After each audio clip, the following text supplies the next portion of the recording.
Avant de parler de renaissance, il faut avoir le courage de regarder le passé en face. Avant l'espoir, il y eut la peur. Avant l'unité, il y eut la fragmentation. Avant la souveraineté, il y eut la dépendance.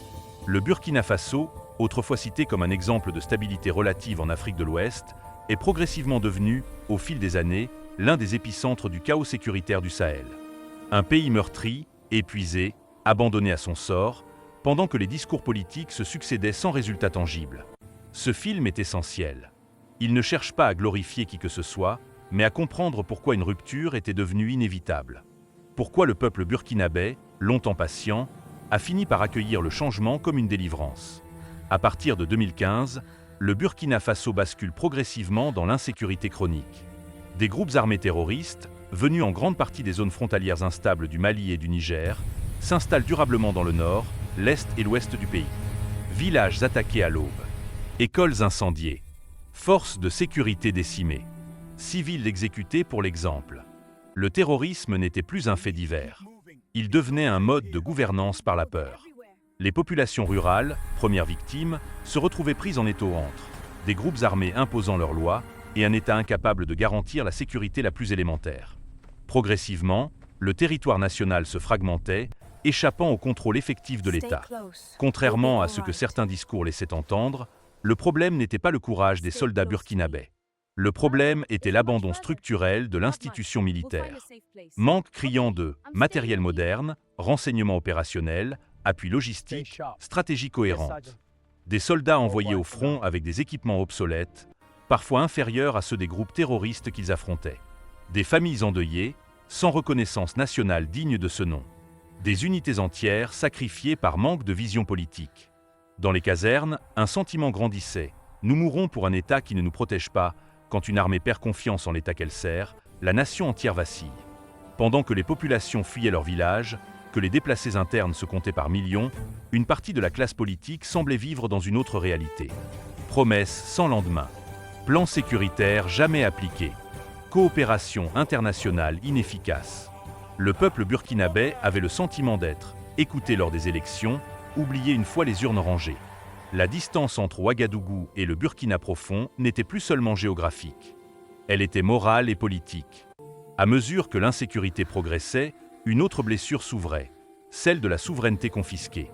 Le Burkina Faso dépendait massivement de partenaires étrangers pour sa sécurité, de financements conditionnés, de stratégies imposées de l'extérieur. Malgré cette présence internationale, la situation empirait. Pour beaucoup de Burkinabés, une question devenait obsédante. Comment expliquer que plus il y a d'alliés, plus le pays s'enfonce? Cette contradiction nourrissait un profond ressentiment populaire. Un sentiment d'humiliation collective. Une impression que le destin du pays n'était plus décidé à Ouagadougou, mais ailleurs. Le terrorisme ne détruit pas seulement des vies. Il détruit l'avenir. Des milliers d'écoles fermées. Des enfants privés d'éducation. Des enseignants assassinés ou contraints à l'exil. Dans certaines régions, l'école devenait une cible, car elle représentait la connaissance, l'émancipation, l'avenir.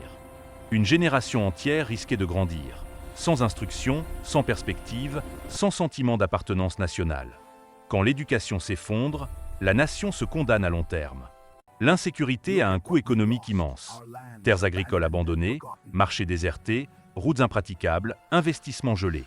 Le pays, majoritairement rural, voyait sa principale force, l'agriculture, paralysée par la peur. Les paysans fuyaient leurs champs. Les récoltes diminuaient. La pauvreté, déjà présente, devenait structurelle et durable. Arrive un moment dans l'histoire des peuples où le statu quo devient plus dangereux que le changement. Au Burkina Faso, ce moment est arrivé lorsque la sécurité n'était plus assurée, la souveraineté était vidée de son sens, la dignité nationale semblait perdue. Dans les rues, sur les marchés, dans les villages, un même discours revenait « On ne peut pas continuer ainsi ». Ce n'était pas un appel au chaos. C'était un cri de survie collective. Face à la détérioration de la situation, beaucoup de Burkinabés ont ressenti un profond sentiment d'abandon international. Les condamnations venaient vite. Les solutions concrètes, rarement. Cette asymétrie renforçait l'idée que la stabilité du peuple importait peu, l'ordre géopolitique primait sur la vie humaine. Le peuple burkinabé ne demandait pas la charité. Il demandait le droit de décider pour lui-même. Il arrive un moment dans l'histoire d'un pays où la continuité devient plus dangereuse que la rupture. Pour le Burkina Faso, ce moment survient dans un contexte d'épuisement total. Insécurité généralisée, perte de confiance envers les élites, sentiment d'abandon national. La rupture n'est pas le fruit d'un enthousiasme révolutionnaire. Elle est la conséquence d'une accumulation d'échecs. Pendant des années, le Burkina Faso adopte un modèle sécuritaire présenté comme rationnel. Coopération extérieure, dispositifs internationaux, promesses de stabilisation. Mais sur le terrain, les attaques se multiplient, les villages se vident, les routes deviennent impraticables, l'État recule. La population constate une vérité brutale. La sécurité promise ne vient pas. À mesure que l'insécurité progresse, une autre fracture s'ouvre, celle entre les dirigeants et le pays réel. À Ouagadougou, les discours rassurent. Dans les provinces, les populations fuient. Cette dissonance détruit la confiance politique. Et sans confiance, l'autorité ne tient plus. L'armée burkinabé se retrouve en première ligne, souvent mal équipée, sous pression constante. Dans les rangs, un sentiment domine. Nous combattons, mais nous ne décidons pas. Cette frustration n'est pas idéologique. Elle est opérationnelle. Quand une armée estime que la stratégie globale la condamne à l'échec, la rupture devient une option envisagée. C'est dans ce contexte qu'apparaît Ibrahim Traoré, jeune officier, formé dans un pays en guerre, marqué par le terrain. Il ne se présente pas comme un sauveur. Il incarne une génération qui refuse l'impuissance. Son profil parle aux soldats, à une jeunesse frustrée, à une population lassée des promesses. La prise de pouvoir ne provoque pas de chaos massif. Au contraire, elle s'accompagne d'un silence lourd, presque résigné. Ce silence dit beaucoup, la continuité n'était plus acceptable. La rupture est perçue par beaucoup comme une dernière tentative. Sans sécurité, aucun projet politique ne tient. Le nouveau pouvoir burkinabé en est conscient. Avant les discours internationaux, avant l'économie, avant l'image, il faut reprendre le territoire. Le Burkina Faso engage une transformation rapide de son appareil sécuritaire. Renforcement de l'armée, mobilisation nationale, intégration massive des VDP, achats militaires ciblés. L'objectif est clair, reprendre l'initiative. La logique change, moins de dépendance extérieure, plus de décisions locales, meilleure connaissance du terrain, stratégie adaptée aux réalités burkinabè. Cette autonomie opérationnelle marque une rupture profonde avec le passé.